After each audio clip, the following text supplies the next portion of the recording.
Hello, all you burnt out and exhausted college students out there.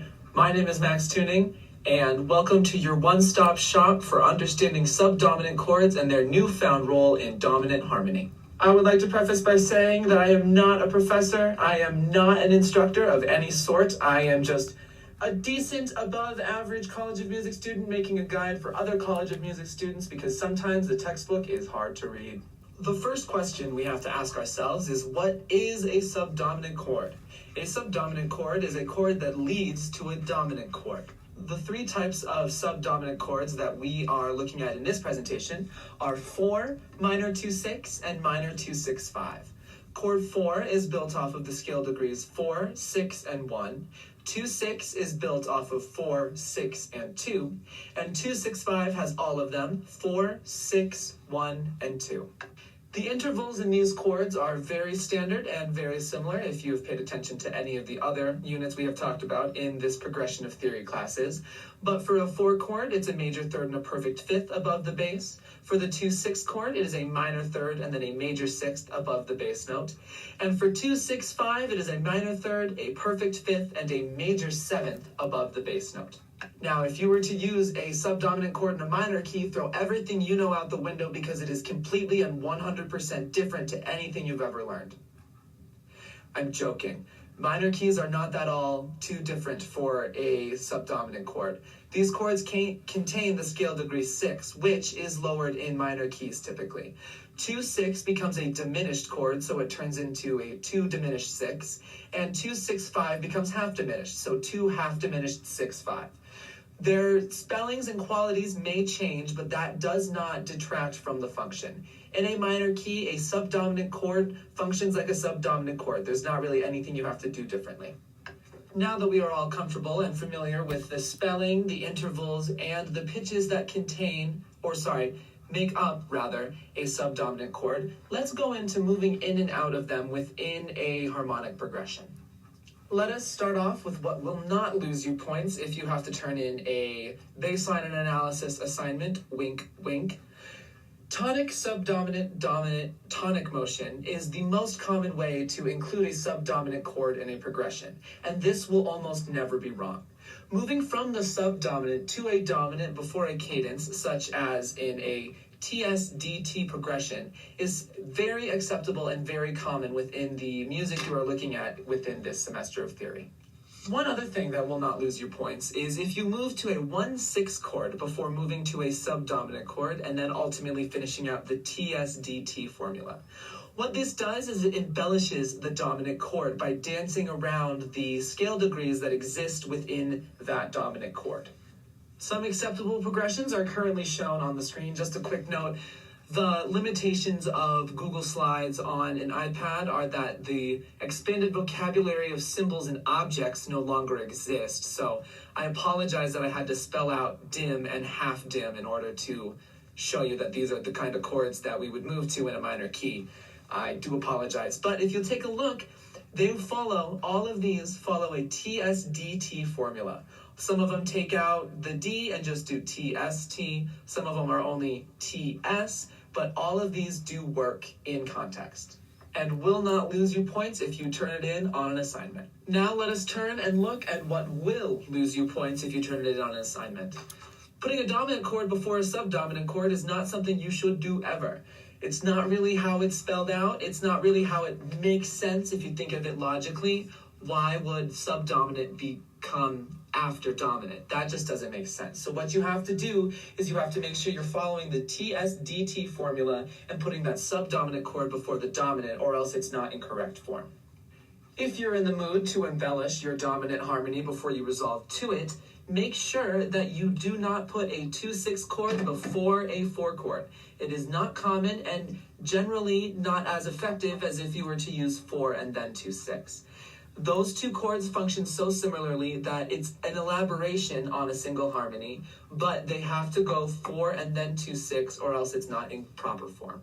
Something you will find with this study of subdominant chords is that they are not very finicky. There's not a whole lot you can do to make them wrong in a harmonic context. You just have to keep those two rules in mind and you will be good to go. The biggest The biggest idea you can take away from this is the TSDT motion. If you stick to that formula, your progressions will be correct. And now we move on to everyone's favorite part of music theory, part writing.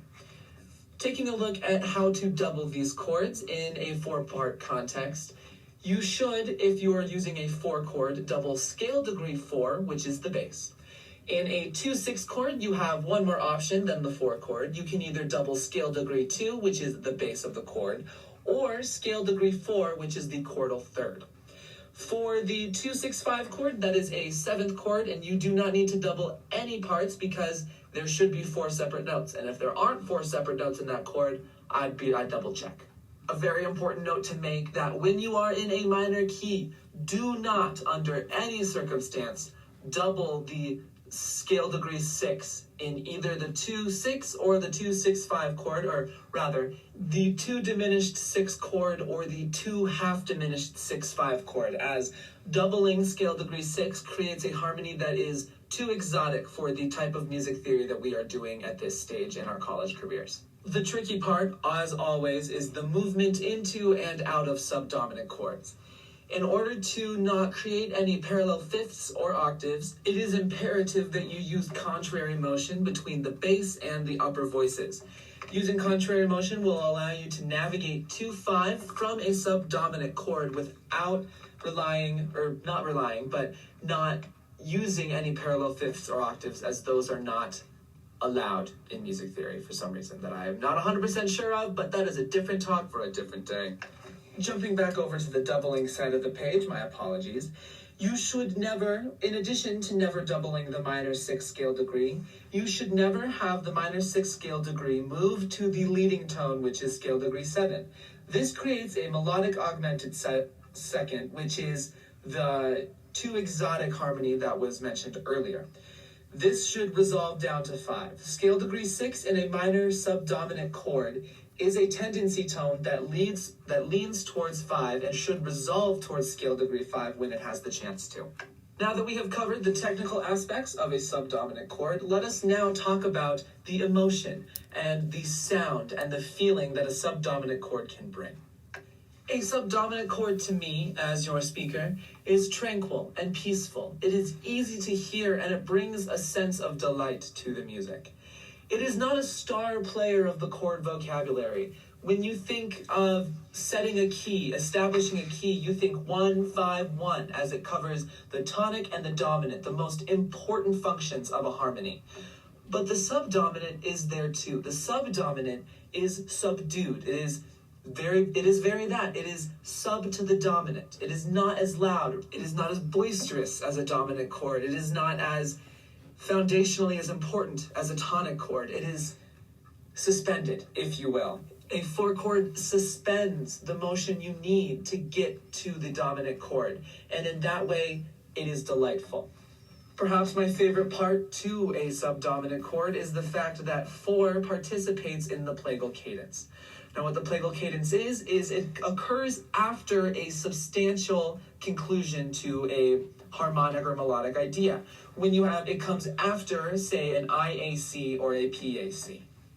The majesty behind it is that the musical idea has come to the end, but there is a 4 chord that moves to 1 after the conclusion of the sentence as a final breath, as a final send off into the rest of the unknown, peacefully, tranquilly, delightfully.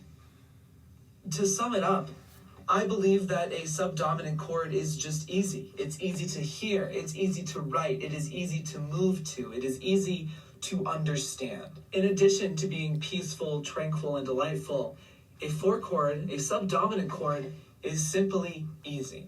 Easy to write, easy to move to, easy to understand, and easy in the sense that it lets you down easy. A plagal cadence is a final breath to send off into the nothingness. And that is the true majesty behind a subdominant chord, is its breathiness, its lightness, its air, the way it sends you off into the unknown, peacefully and tranquilly. Well, guys, gals, and non-binary pals, we have reached the end of this student presentation. Just to recap things we have learned. We learned the function of a subdominant chord. We learned how they're spelled. We learned the intervals. We learned how to move in and through them in a 4-part harmony. And we learned about the plagal cadence, the breathiness, the lightness that comes with a subdominant chord. So now it is up to you. Go forth with this knowledge and write subdominant chords into your progressions. Introduce a plagal cadence into a piece of contemporary music you are writing. Use these tools that are being taught to us and use them to create new musical ideas that no one has ever thought of. Thank you.